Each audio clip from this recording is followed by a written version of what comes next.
They just didn't have quite as exponential advantages, right? If I was shooting full metal jacket, sure, there's a good debate that 40 and 45 are superior rounds for that capability. That's why we went to the 1911 on March 29th, 1911, right? That's why we swapped over to that gun, is because the old firearms, or part of the reason, the older firearms with the smaller caliber bullet did not have the adequate stopping power, but that's because they were using full metal jacket rounds. We don't use full metal jacket. We use hollow points of some capacity, right? Whether that's hydroshock or critical duty or whatever it is, right?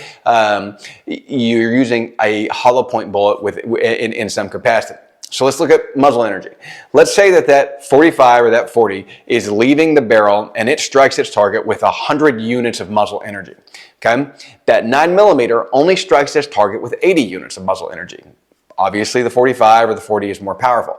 The problem that equation doesn't take into consideration is some of that muzzle energy is actually lost when that bullet over-penetrates through and goes through the target, okay? And so when that happens, the amount of muzzle energy that's actually put into that cavity, into that defensive shooting, right, into that intended target, the amount of energy is maybe 60 units of muzzle energy. Whereas the 9mm expends almost all of its energy, all of those 80 units of muzzle energy inside that cavity, which means the 9mm in some capacities has a larger incapacitation effect on the person that we're shooting.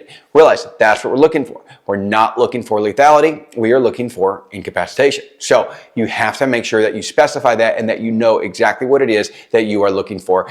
So that's why the debate has kind of ended. Everybody has pretty much gone to 9mm, right? 9mm is the predominant round for self-defense. Looks like it's going to be that way for some time now. There's nothing new on the market that is pushing that out of the way.